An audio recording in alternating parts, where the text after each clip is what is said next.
Yes, Redzone TV kwali webale kubanga okyagoberera yonna gyosinzira okubanga gyotulabira kyokola kya mutawana nnyo atannaba kubanga osubscribinga kikole kirira wansi awo olaba ekigambo subscribe kikwateko kwata kade aka notification obeere nga tomissinga nsonga yonna. Ensonga za ambassador ow'eggwanga eya Uganda zireese olutalo. Omukulu amanyiddwa nga Honorable Muwada Nkunyingi ono nga ye minister owa ekisiikirizo oba shadow minister avunaanyizibwa ku nsonga ez'ebweru w'eggwanga. His Excellency Robert Kyagulanyi Ssentamu gwe yalonda. Abasinga obungi temumanyi mulimu omusajja ono gwakoze.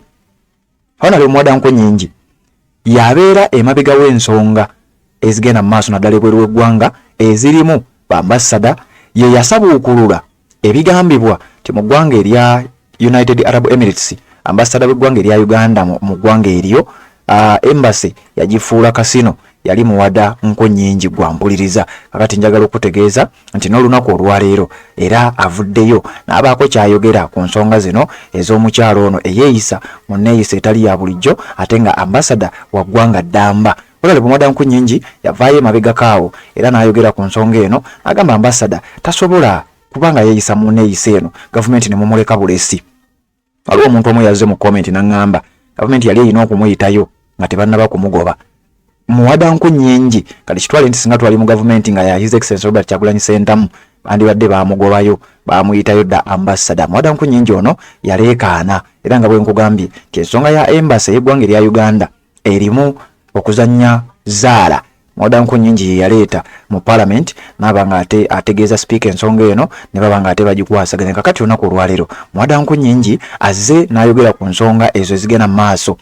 Minisita ow'ekisiikirize ow'ensonga ez'ebweru w'eggwanga ebigambo bingi byayogedde byenjagala okubanga nkuwa obiwulirize wabula nga sinnabikuwa njagala kubanga nkuyisaako sayidi eno ng'era bulijjo obeere ng'otegeera bulungi nnyo. Muwada Nkunyingi ngenda mukubuulirako ebitonotono ebimukwatako nabyo bitegeere. Alina statement gy'afulumizza official statement ng'ategeeza eggwanga nti minister ambassador kye yakoze ekyamazima kituswaza ng'eggwanga era Muwada Nkunyingi ono n'ategeeza mpagira ne sekuwagira yenna eggwanga lya Canada ekikolwa kye lyakoze ekyokuba nti bagoba minister ambassador ono era tusaba ne bambasada abalala abateeyisa bulungi babeere nga nabo bakolebwako olw'eggwanga lisobole okuba nga likomyawo ekifaananyi kyalyo. Omusajja ono ye mubaka akiikirira abantu ba Kyaddondo East mu parliament ku kadi y'ekibiina ekya National Unity Platform era nga bwe nkugambye ye minisita ow'ekisiikirize oba shadow minister mu gavumenti eya His Excellency Robert Kyagulanyi Ssentamu akiikirira abantu abo ku kadi ya NUP era nga baamulonda okubeera shadow minister ow'ensonga z'ebweru w'eggwanga mu kalulu aka 2021 nga kawedde. Kankuwe statement ye mu ddoboozi lye ng'abyogera then maze ogikuyitiratiramu akatonotono wali mu buwandiike. Mukutu gwa Redzone TV atannaba kubanga osubscribinga kikole naawe atannaba kubanga olayikinga sooka otuwe ekigalo kubanga gy'okuma okulayikinga information gy'ekoma okubanga etambula. Wuliza ebigambo bya Muwada Nkunyingi nzije tubeere nga ate tweyongerayo. Basebo ne banyabo and eri bannayuganda nga minisita ow'opposition akwatibwako ensonga z'amawanga amalala njagala okutegeeza eggwanga n'ensi nti nze era ffe ng'abantu twaniriza okusalawo kwa gavumenti ya Canada eyalangiridde nti ambasada wa Uganda Acheng abadde eyasindikibwa mu Canada nti kati takyetaagibwayo era tebakyamwetaaga ng'eggwanga mu bumpimpi n'agobebwa mu nsi eyo era wiikejja yensalesale gye yaweereddwa okuba nga afulumya eggwanga lya Canada ng'ennaku z'omwezi 21. Ndudde mu parliament nga mpaayo ebiteeso byaffe ku nsonga z'amawanga amalala oba ze tuyita authoritative policy nga tugamba nti ennonda y'abambasada enywezebwe tusindikeko abantu abalina obukugu mu kukiikirira amawanga oba diplomacy n'abo abalondebwa nga babyabufuzi basooke ku training oba kusomesebwa ekitakolebwanga paka olwaleero. In fact bwe nasembayo okubuuza bali buddawa nga babatutte kyampanzi mu kyaka ebya diplomacy n'ebyobukiise bw'amawanga byawukana era basebo ne banyabo okulemererwa okukwanaganya emirimu n'empisa y'abambasada baffe n'amateeka agafuga enkolagana y'amawanga n'amawanga ereetedde Uganda okuswazibwa si lumu si ebiri wabula emirundi mingi. Ebyekolwa ebyakolebwa ambasada Acheng emabega kaawo ng'ali ku street za Canada ng'ali mu nsi gye bamusindika okubeera nga omukiise oba ambasada, naye alaga nti yeekubira byobufuzi ate mu lujjudde n'ebirala ebyo bikontanyira ddala n'amateeka agafuga bambassadors, era nsonga ezituukiridde ensi yonna okukozesa convention ya Vienna erungamya ku neeyisa y'abambasada era ekkiriza eggwanga ogoba ambasada mu nsi eyo, era ffe twaniriza okusalawo kw'eggwanga lya Canada mu mbeera ezifaanagana. Emabegako natuuka mu parliament nenteekayo okwemulugunya nti wabawo okunoonyereza n'okunnyonnyolwa ku kasino eyateekebwa mu bizimbe byaffe ebya embassy ya Uganda eri mu Dubai tulinayo gye bayita consulate, embassy yaffe mu UAE eri mu Abu Dhabi, naye mu Dubai atuulayo ye deputy ambassador ate era akola nga consular general mu lulimi lwa diplomacy. Bateekayo kasino ekikundana n'amateeka aga Dubai n'amateeka basebo ne banyabo and eri bannayuganda nga minisita opposition akwatibwako ensonga z'amawanga amalala, njagala okutegeeza eggwanga n'ensi nti nze era ffe ng'abantu twaniriza okusalawo kwa gavumenti ya Canada eyalangiridde nti ambasada wa Uganda Acheng abadde eyasindikibwa mu Canada nti kati takyetaagibwayo era tebakyamwetaaga ng'eggwanga mu bumpimpi n'agobebwa mu nsi eyo, era wiiki ejja yensalesale gye yaweereddwa okuba nga afulumya eggwanga lya Canada ng'ennaku z'omwezi 21.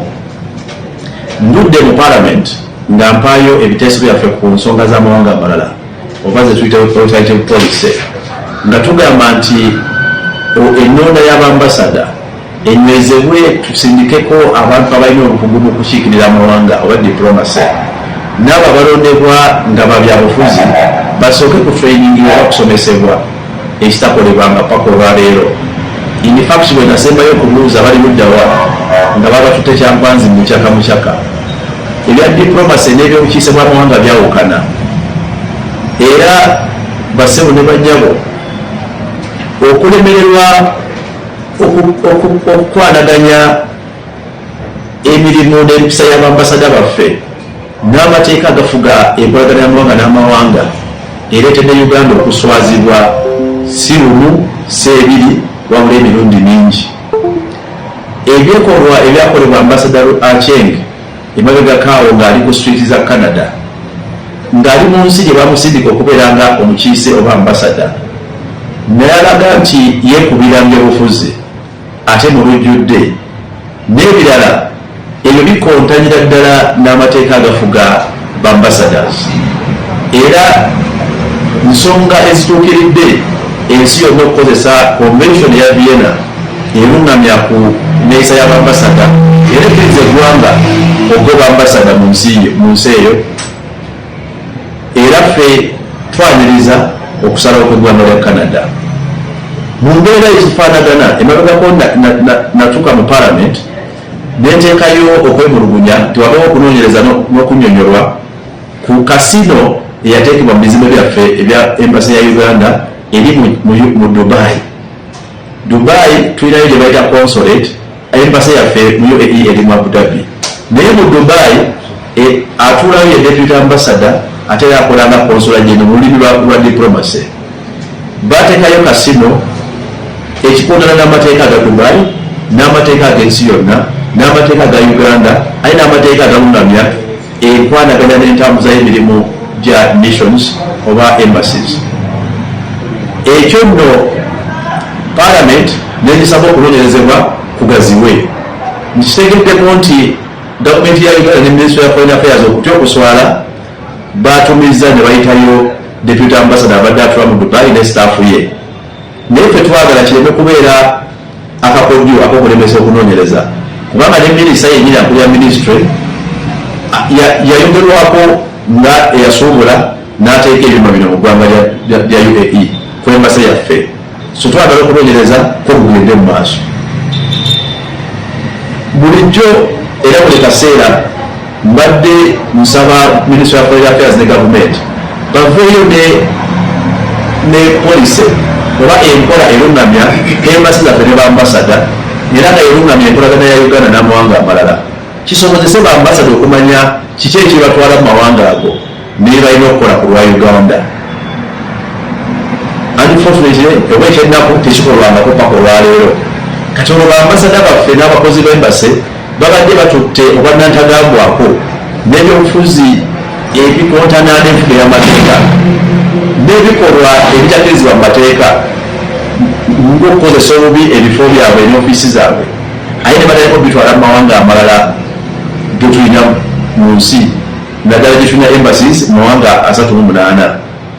Ekyo nno kikontana n'amateeka era bambasada baffe bangi n'embasa zaffe zibadde zitandise okuzannya ebyobufuzi mu mawanga gye basindikibwa nga badiplomat.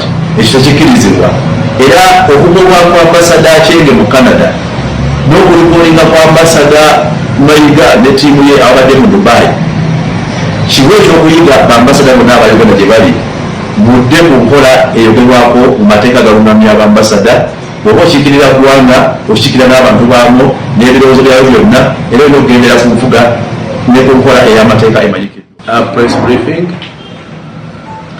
This is a statement on the decision by Canadian authorities to declare persona non grata or unwanted Uganda's ambassador Joy Ruth Aceng, and also on the recall from Dubai of UAE Deputy Ambassador or the Consular General. As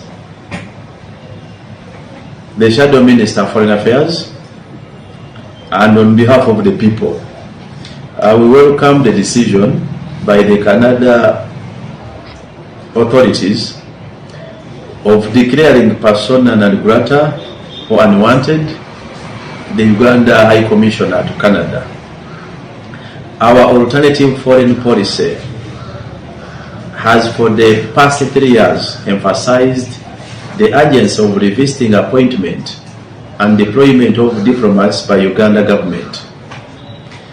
I have made the case for deployment of career diplomats and subjecting diplomatic training all political appointees before deployment.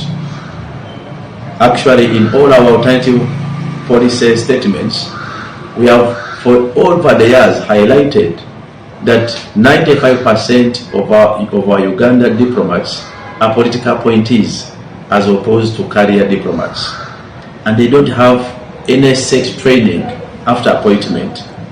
Failure to adhere to diplomatic values and international conventions on diplomacy has continued to subject Uganda and Uganda as a country to diplomatic embarrassment.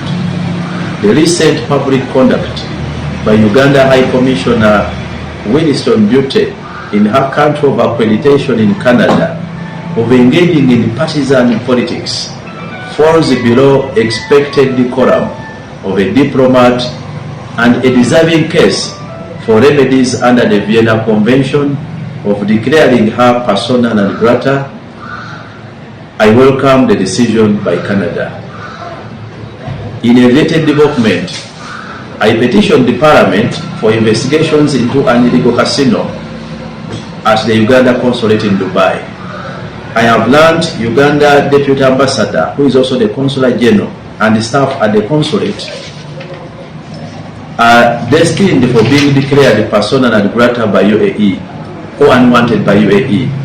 Possibly to avoid the diplomatic embarrassment, Uganda Foreign Ministry seems to have recalled the whole team at the Dubai Consulate. This should not be a barrier to investigation, since the full-line Minister of Foreign Affairs, Ewam Jediodo, is also implicated. I have regularly and through Parliament demanded for a codified foreign policy for Uganda, but in vain. Uganda diplomats at all our 38 missions seem to confuse diplomacy with politics and had attempted to extend impunity to those respective host countries. This should serve as a caution to all Uganda diplomats. In the coming days, we shall announce further steps to ensure accountability and transparency of foreign service in Uganda and for Uganda. I thank you. Yes, webale kubanga wakyagoberera yonna gy'osinzira okubanga gy'otulabira. Ngenda kuyitaayita mwana mu comments zensembeyo kubanga nfuna. Mama Kevin webale kubanga kwole agambe I thank my God ne batugobera omukyalo oyo yali yeeyisa ng'omugwi w'eddalu message etuuse.